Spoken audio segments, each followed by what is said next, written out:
Le droit des pratiques restrictives de concurrence prohibe et sanctionne les pratiques et les clauses qui portent atteinte à l'équilibre et à la loyauté des relations commerciales entre entreprises.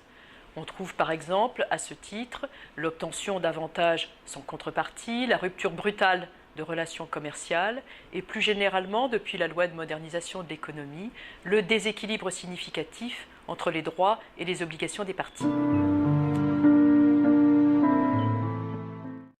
C'est la DGCCRF qui est chargée de contrôler la bonne application de ce droit.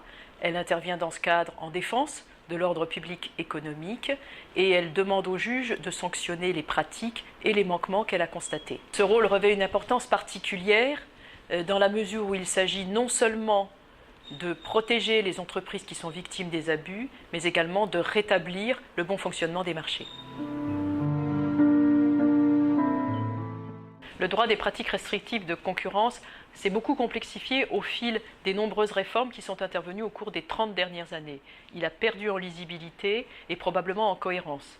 Le moment est donc venu de penser à le faire évoluer, notamment dans un double objectif de simplification et de clarification de ce droit. Pour autant, les acteurs économiques sont partagés sur l'opportunité d'une nouvelle réforme. C'est pourquoi la DGCCRF organise le 19 mai prochain à Bercy un atelier qui est consacré à réunir les spécialistes du droit et des représentants des différentes parties prenantes pour débattre ensemble des pistes possibles d'évolution. Je vous invite donc à nous rejoindre pour entendre les points de vue des spécialistes et participer au débat avec eux.